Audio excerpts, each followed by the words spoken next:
The Weird Life of Marguerite Alibert. Cougar eats all love, not from a romantic point of view but as a way to survive and thrive. She's even one of Prince Edward VIII's mistresses and went on to marry an Egyptian royal. However, that monumental event is where her story takes a murderous turn in the end.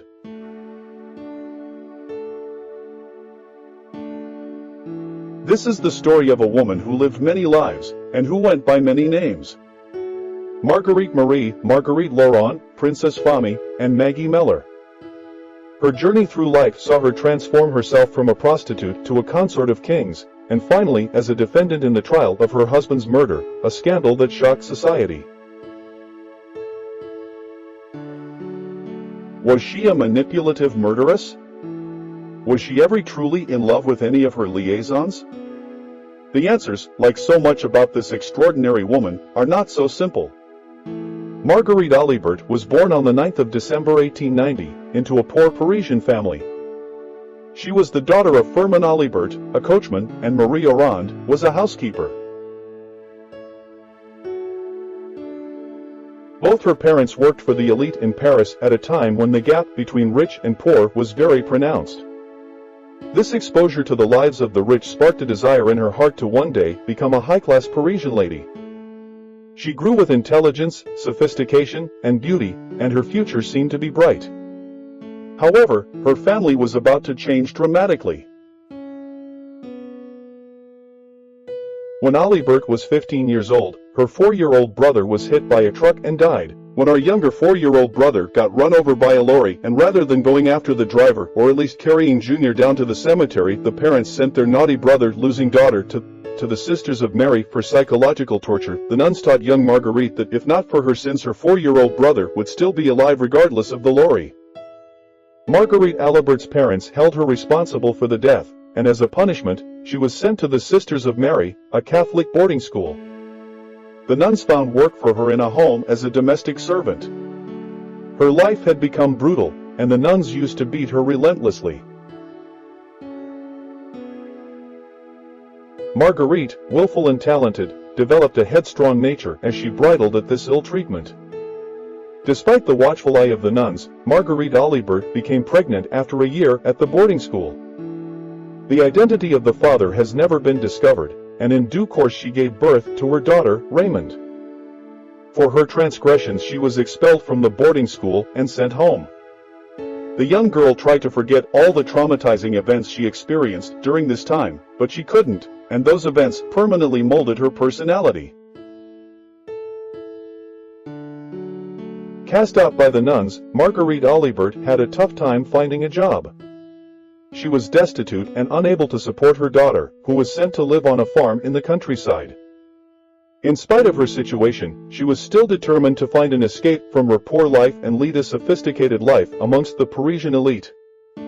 Paris at the turn of the 20th century was a decadent and alluring city, and Marguerite saw prostitution as an ideal avenue for making good money. She started as a street prostitute, attracting clients by singing at local bars and always leaving with the richest men.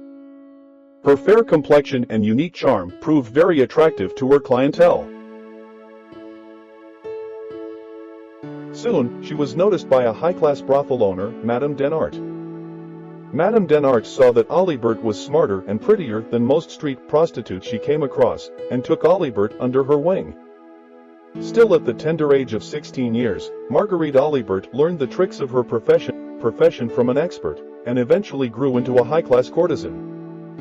In 1907, Marguerite Alibert fell in love for the first time with André Meller, who was a wealthy wine merchant more than twice her age. However, there was a small problem: André Meller was already married.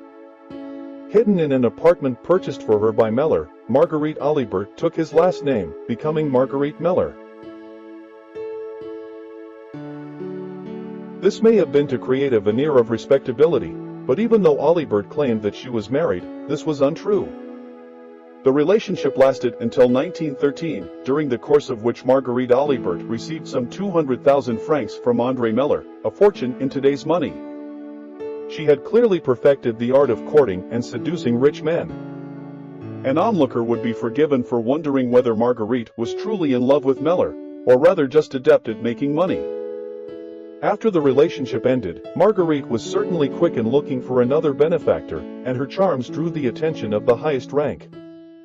At that time, the British royal family was looking for an experienced courtesan in order to familiarize Prince Edward, the Prince of Wales and heir to the throne of the United Kingdom, with the ways of the world. In 1917, Edward was in France serving as a Grenadier Guards officer in World War I. Marguerite Alibert was formally introduced to Edward by his aristocratic friends. Almost instantly, Edward was infatuated with the beauty of Alibert, and they embarked on a royal affair. Edward used to secretly meet Alibert and was known to have sent as many as 20 love letters from his post on the Western Front. However, after an intense affair that lasted for 1 year, Edward lost interest in Alibert. He began to incline instead towards a married woman named Frida Ward. Furious at being betrayed, Marguerite used Edward's love letters to blackmail him, taking huge sums of money from the prince in return for her silence.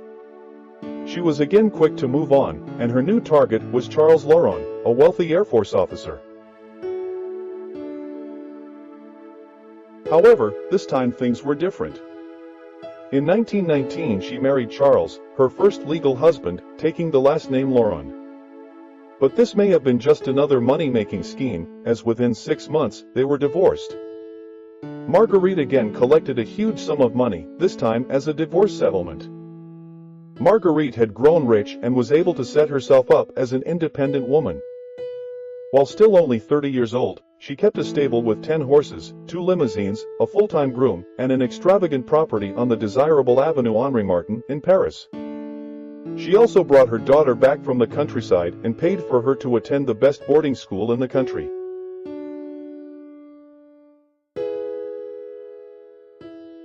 But her lifestyle became too expensive even for her wealth, and in order to become more stable, she seduced a wealthy Egyptian businessman, Ali Kemal Fahmy Bey, in 1921.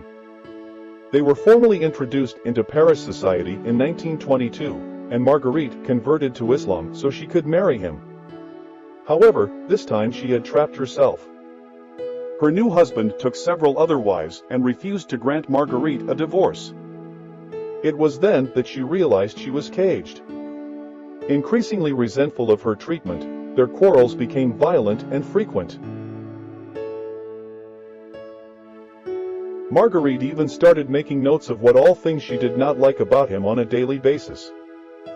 Ever the independent spirit, Marguerite could not abide this new life, and things came to a head on the 9th of July 1923. After a particularly fierce argument in the Savoy Hotel while the couple were on holiday in London, Marguerite shot her husband dead with a .32 caliber pistol. 2 months later, Marguerite went on trial for the murder, and the situation looked bleak. But her resourcefulness again came to the fore, and she presented herself as the victim of brutality and beastliness, with her lawyer ensuring her past was suppressed.